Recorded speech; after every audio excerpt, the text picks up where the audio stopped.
everybody. तो अब तक आपने सुने थे हमारे पास first to third chapter of married to an ordinary girl. So let's move to our fourth chapter. Fourth chapter married to an ordinary girl से हम चलते हैं. रियांश का खनक के लिए पागलपन. मोक्ष आके कुछ पूछ पाता इससे पहले ही रियांश ने खुद को चुरा लिया और बोला, वो बानी नहीं है, मैं उसे ज़बरदस्ती अपने साथ ले आया. इतना बोल वह एक शरारती मुस्कान के साथ वहाँ से अपने कमरे की तरफ चला जाता है और मोक्ष और अतुल का मुंह यह देख खुला का खुला रह जाता है. अब आगे रियांश अपने कमरे में आता है तो देखता है खनक ने उसका दिया हुआ नाइट सूट पहना था. वह एक डिज़ाइनर लेकिन सिंपल सा नाइट सूट था जो लाइट पिंक कलर का था. साटिन के कपड़े का था जो शर्ट और पजामी 2 पीस का था. खनक इस नाइट वेयर में बहुत ही क्यूट लग रही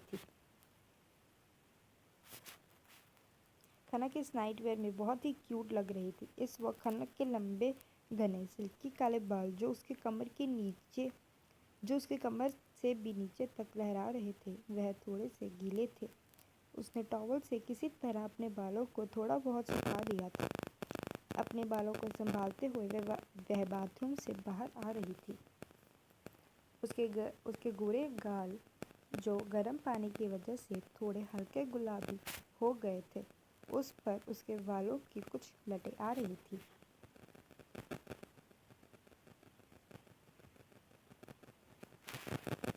वह अपनी लटों को पकड़कर बार बार अपने कान के पीछे कर रही थी.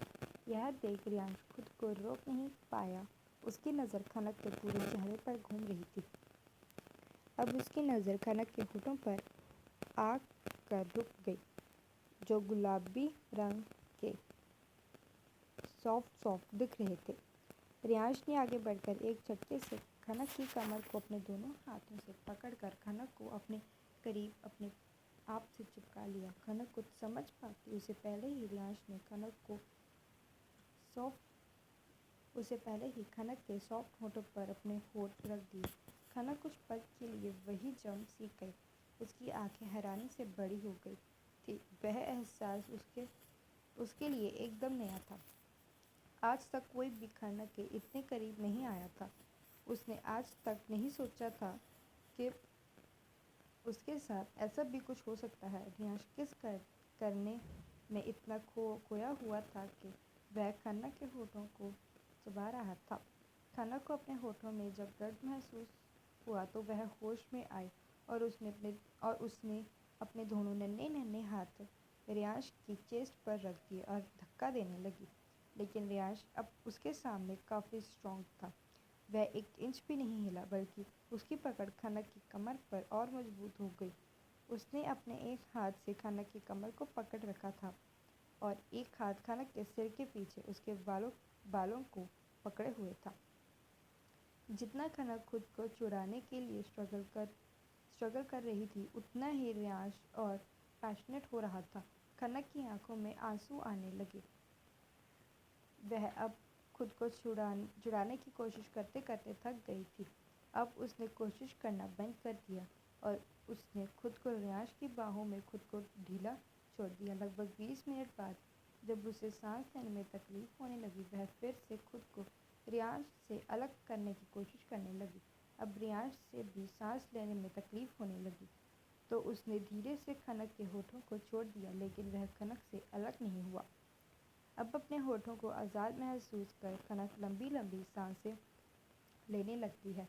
रियांश भी अपनी बढ़ती सांसों को कंट्रोल करते हुए खनक के लाल पड़ चुके होठों को देखने लगा जो उसके किस करने से थोड़े से सूज गए थे. खनक की सांसें जब कंट्रोल होती है वह अभी भी खुद को रियांश की बाहों में पाती है. रियांश एकटक उसे ही देखे जा रहा था. जब खनक को बहुत ज़्यादा गुस्सा आ रहा था वह अपने नन्हे हाथों से रियांश को धक्का देते हुए खुद से अलग करने लगी लेकिन वह रियांश को 1 इंच भी हिला नहीं पा रही थी. भला रियांश जैसे बॉडी बिल्डर लड़के को हमारी प्यारी सी छोटी सी मासूम सी खनक हिला भी कैसे सकती है। वह एक दुबली पतली सी 45 केजी की वजन वाली लड़की एक 70 केजी के 6 फुट से भी ज़्यादा लंबे चौड़े इंसान को कैसे हटा सकती है। जब वह खुद को छुड़ाने में नाकामयाब रही तो वह रोते हुए गुस्से से चिल्लाते हुए रियांश की तरफ देखते हुए बोली, यह क्या छिछोरी हरकत थी। आपको बिल्कुल भी शर्म नहीं आती ऐसी एक अनजान और गहरी लड़की के साथ इस तरह की हरकत करते हुए। आपने मुझे समझ क्या रखा है। मैं इस तरीके की लड़की नहीं हूँ जो किसी भी गैर मर्द के साथ इस तरीके की हरकत करे। मुझे आज तक किसी ने भी इस तरीके से नहीं छुआ। आपकी हिम्मत कैसे हो मुझे छूने की। छोड़िए मुझे, एक पल भी यहाँ नहीं रुकना। मुझे अपने घर जाना। मुझे अभी के अभी। रियांश जब यह सब सुनता है तो उसे बहुत गुस्सा आता है। अब तक वह खाना को प्यार से निहार रहा था, पर अब उसके चेहरा गुस्से से भर गया था। उसकी नीली आंखें गुस्से से लाल हो गई। उसने एक झटके में खनक को बेड पर ले जाकर पटक दिया। बेड काफ़ी सॉफ्ट होने की वजह से खनक को ज़रा भी चोट नहीं आई। वह पीठ के बल बेड पर गिर गई। रियांश बिना एक पल गवाए खनक के ऊपर आ गया। उसने अपने दोनों हाथों को खनक के हाथों को पकड़ बेड पर प्रेस कर दिया और वह खनक के गले और कॉलरबोन पर किस और बाइट करने लगा। खनक रियांश के इस मूव को देख बहुत ज़्यादा डर गई। वह ज़ोर ज़ोर से रोने लगी। जब रियांश ने खनक की रोने की आवाज़ सुनी तो वह एक झटके के उसके ऊपर से उठ गया और खनक को पकड़ कर उसे अपने गोद में बैठा दिया। उसने खनक को अपनी ठंडी मगर सख्त आवाज़ में कहा, रोना बंद करो। अगर तुमने रोना बंद नहीं किया तो इससे भी आगे बहुत कुछ कर सकता हूँ। यह सुनते ही खनक ने किसी तरह रोना बंद कर दिया और अपनी आंसू पोंछने लगी। रियांश ने हल्के हाथों से उसकी पीठ सहलाते हुए अपनी कोल्ड वॉइस में कहा, मैं कोई हीरा चलता आवारा आदमी नहीं हूँ जो तुम मुझे छिछोरा बोल रहे हो। I am the Riyansh Singhania, Asia का नंबर 1 बिजनेसमैन और सबसे पावरफुल इंसान है। तुम्हारी जगह यह हरकत किसी और ने की होती तो अब तक उसकी लाश जिए कौओं को खिला चुका होता। लेकिन क्या करूं, ये दिल जो तुम पर हार बैठा हूँ। और रही बात अनजान की तो एक बात समझ लो, सिंघानिया विलम में रहने और आने जाने वाले हर एक इंसान की और उससे जुड़े लोगों की पर्सनल हो या प्रोफेशन लाइफ, सबकी एक एक इन्फॉर्मेशन मेरे पास होती है। तो क्या मैं तुम्हें इतना बेवकूफ़ लगता हूँ कि किसी भी अनजान लड़के को बिना जाने अपने घर ले आऊँगा। For your kind information miss Khanak Sharma, जितना तुम अपने बारे में नहीं जानती उससे कहीं ज़्यादा मैं तुम्हारे बारे में जानता हूँ। तुम मुझे आज पहली बार मिले हैं, लेकिन मैं तुम्हें बहुत पहले से जानता हूँ। खनक जब यह सुनती है तो वह अंदर तक सिहर जाती है। उसे अब रियांश से बहुत डर लगने लगता है। वह रोना चाहती थी पर वह रो भी नहीं पा रही थी। उसकी पूरी बॉडी कांपने लगी थी। अब उसके मुंह से धीमी धीमी सिसकियों की आवाज़ निकल रही थी। यह महसूस कर रियांश ने खनक को अपनी तरफ घुमा लिया। खनक के दोनों पैर रियांश की कमर पर लिपटे हुए थे। दोनों एक दूसरे के बेहद करीब और आमने सामने थे। रियांश के दोनों हाथ खनक के कमर में पर लिपटे हुए थे। अब रियांश अपनी जुनूनी भरी नज़रों से खनक को देखते हुए साइको तरीके से बोला, शांत हो जा बेबी, इतना डरने की ज़रूरत नहीं है। मैं तुम्हें किसी भी तरीके से नुकसान नहीं पहुंचाऊंगा। मैं तुम्हें किसी भी तरीके से नुकसान नहीं पहुंचा सकता, because I love you, I love you, I love you, I love you, I obsessed for you, you are mine and you can't go away from me, I wouldn't let you। Riyansh ये सब बातें बहुत जुनून से बोल रहा था। खनक उसके आँखों और बातों में उसकी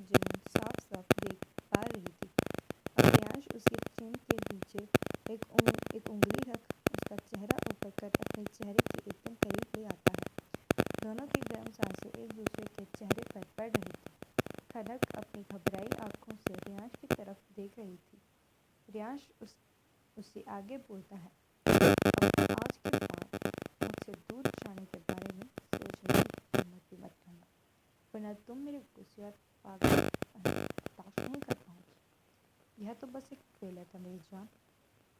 पागलपन और मेरी सिंह अब तक तुमने देखी कहाँ है। इतना बोल वह खनक के होठों पर लाइट किस करता है और फिर वह खनक को अपनी गोद में उठा के बेड से उतार कर सोफे पर बैठा देता है।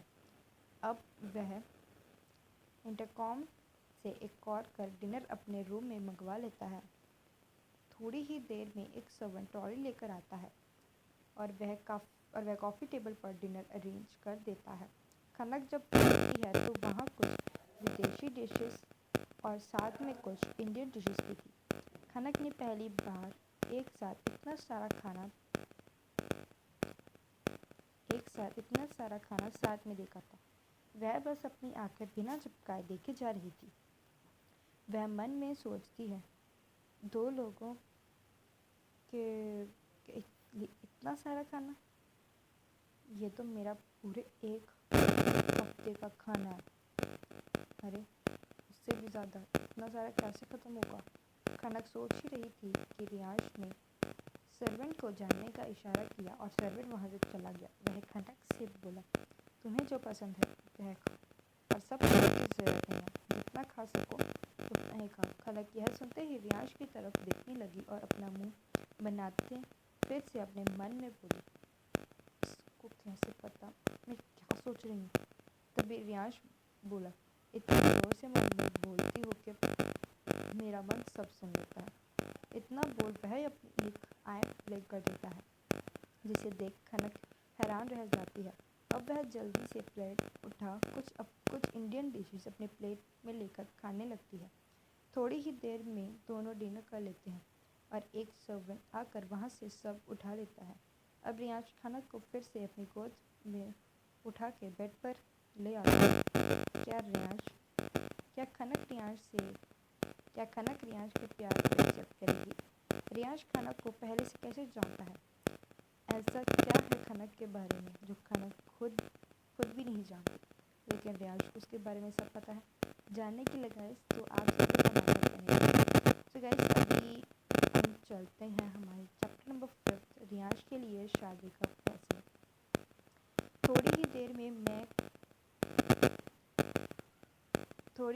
मैं खनक और रियांश डिनर कर लेते हैं और एक सर्वेंट आकर वहाँ से डिशेस उठाकर ले जाता है। अब रियांश खनक को फिर से अपनी गोद में उठा के बेड में ले आता है। अब आगे बेड पर आते ही खनक की तो सांसें अटक गई थी। उसे डर लगने लगा था कि अब रियांश उसके साथ क्या करेगा, लेकिन रियांश ने खनक को बेड पर सुला दिया और ब्लैंकेट उड़ा दिया। उसने खनक के माथे पे एक लाइट किस की और बोला, अब सो जाओ जान, गुड नाइट, लव यू। अब रियांश तेज कदमों से अपने कमरे से बाहर निकल गया और खनक जो जैसे बुत बन गई।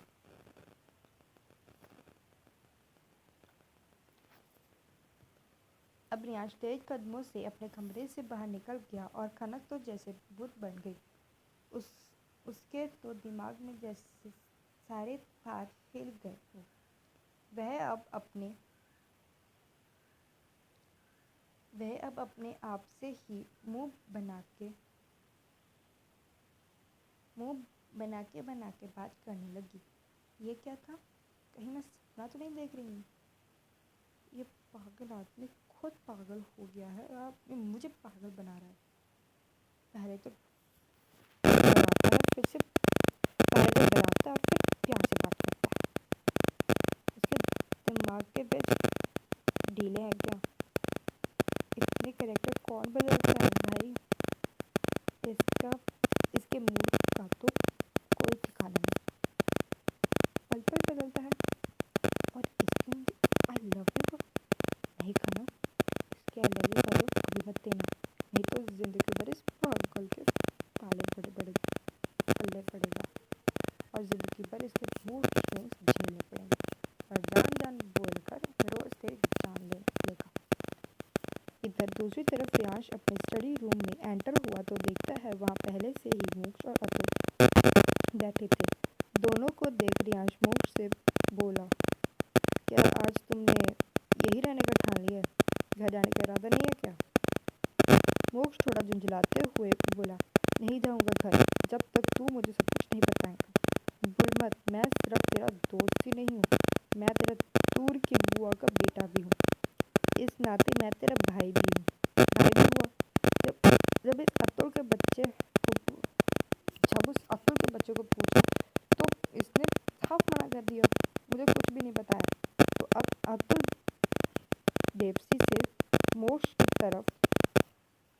बेबसी से मोक्ष की तरफ देखते हुए बोला, मोक्ष सर, बॉस का सख्त ऑर्डर था कि इस बारे में किसी को पता ना चले।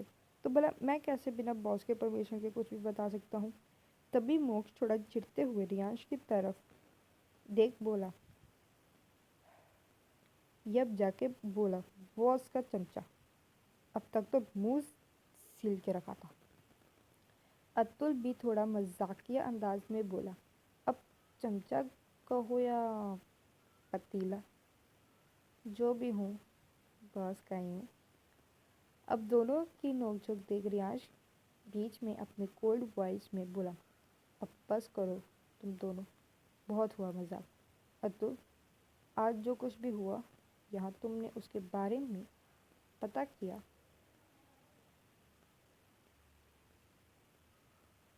आज जो कुछ भी हुआ क्या तुमने उसके बारे में पता किया? अब अतुल थोड़ा सीरियस टोन में बोलता है, जी बॉस, वह काम शनि कटियार का था, वही जो ड्रग सप्लाई करता था। जब से आपने उसका ड्रग्स का धंधा बंद करवाया है वो आपसे बदला लेने की फिराक में था। मैंने उसे ब्लैक हेल में ट्रांसफ़र कर दिया है, उसकी अच्छे से खातिरदारी हो रही है वहाँ। लगता है अब उसके जीने के दिन ख़त्म हो गए। यह कहते हुए रियांश एक डेविल स्मेल पास करता है। अब मोक्ष थोड़ा चिढ़ते हुए बोला, अब आप लोगों का ख़त्म हुआ हो तो मुझे मेरे सवाल का जवाब मिलेगा। रियांश को उसका चेहरा देख हंसी आ जाती है। वह उससे चिढ़ाने के ढंग से मुस्कुरा रहा था। मोक्ष अब उसे अपनी आंखें छोटी करते हुए देखने लगा तो रियांश ने थोड़ा नॉर्मल होकर बोला, अच्छा ठीक है, पूछ तुझे क्या जानना है। मोक्ष तुरंत खुश होते हुए बोला, वो लड़की कौन है? तूने उसे अपने कमरे में क्यों रखा है? आखिर माजरा क्या है? चल क्या रहा है? और कब से चल रहा है ये? रियांश इतने सारे सवाल सुन पहले तो मोक्ष को घूर के देखता है, लेकिन मोक्ष पर उसका कोई असर नहीं होता और मोक्ष अभी भी रियांश को सवालिया नज़रों से देख रहा था। तभी रियांश ने कहा, ठीक है, मैं सब कुछ बताता हूँ। अब रियांश खाना को याद करते हुए मीठी सी मुस्कान के साथ बोला, 1 महीने पहले मेरी कार ट्रैफिक सिग्नल के पास खड़ी थी। मैंने फुटपाथ पर देखा तो एक लड़की अपने हाथों में भारी शॉपिंग बैग्स लिए चल रही थी। वह काफ़ी थकी हुई लग रही थी। मुझे नहीं पता कि आखिर मेरी नज़र उस पर ही क्यों पड़ी, लेकिन मैं उसे इग्नोर नहीं कर पाया। वह अपनी बड़ी बहन के साथ थी, जो आराम से आगे आगे फ़ोन में बातें करते हुए चल रही थी। उसे थोड़ी सी भी उसकी फिक्र नहीं थी। पहले लगा शायद उसे ऐसे हाल में देख के मुझे उस पर सिंपैथी आ रही है, लेकिन उसके बाद हर वक्त मुझे उसे देखने की चाहत होने लगी। कुछ दिन बाद मैं फिर से उसी टाइम पर वहाँ गया, लेकिन वहाँ मुझे नहीं दिखी। मेरी बेचैनी बढ़ रही थी, लेकिन मैं खुद को किसी तरह कंट्रोल करने की कोशिश लग लेकिन मैं खुद को किसी भी तरह कंट्रोल करने की कोशिश लगा। लेकिन 2 दिन बाद शाम के वक्त वह मुझे दिखी। वह चलते हुए जा रही थी। उसे देख के मैं बहुत खुश हो गया था। अब तो लगभग हर दूसरे तीसरे दिन मैं उसे देखने वहाँ पहुँच जाता।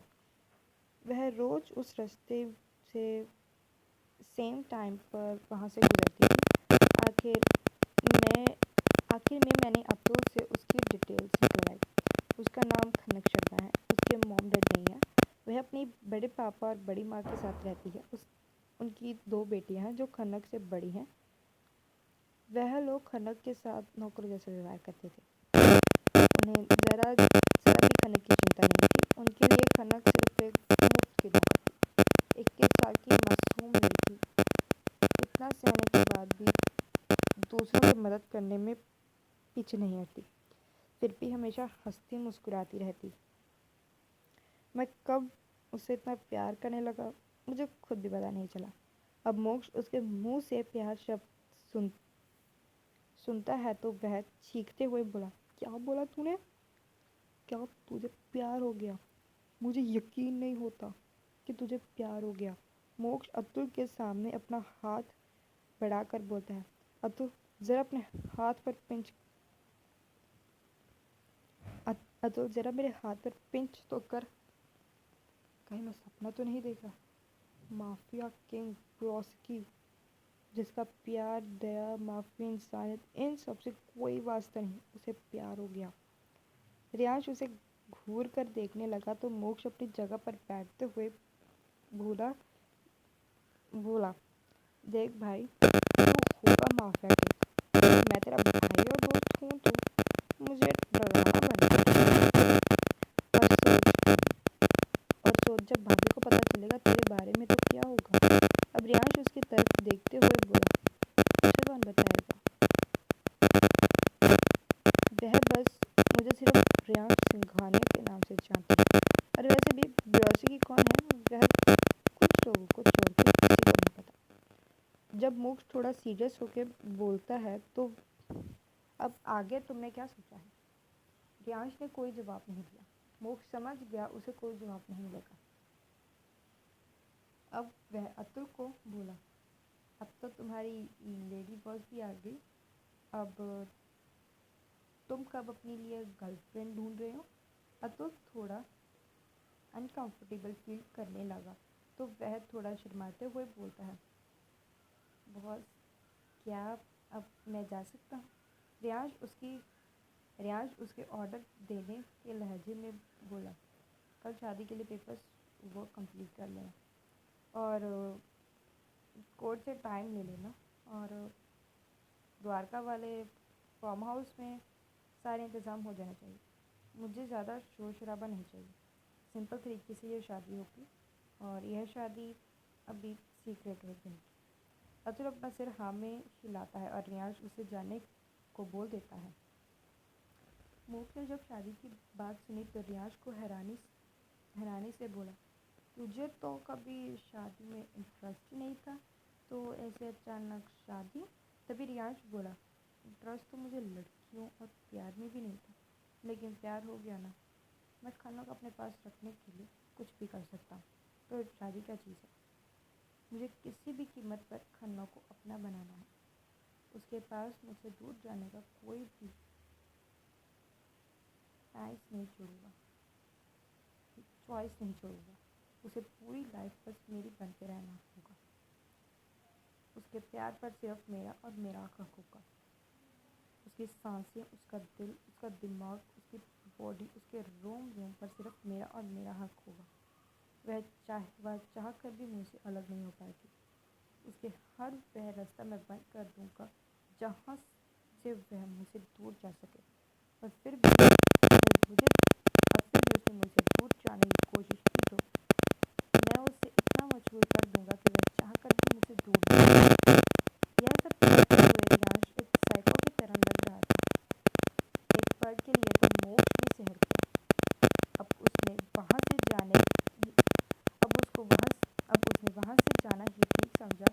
जब मोक्ष रियांश को गुड नाइट बोल वहाँ से निकल गया, अब रियांश के चेहरे पर एक साइको टाइप की स्माइल थी। I love you so much जान, तुम्हें अंदाज़ा भी नहीं है कि तुमने मुझे किस कदर अपना दीवाना बना दिया।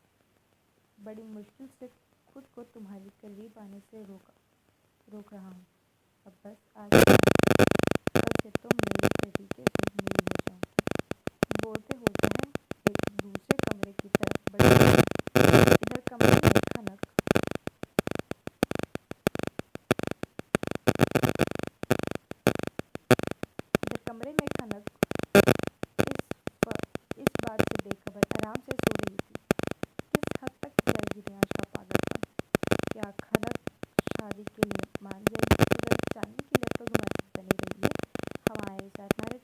Imaginary girl that is audio pocket में। तो गाइस ये थे हमारे 5th chapter. So guys 6th chapter आपके पास कल आएगा। सो बाय बाय गाइस।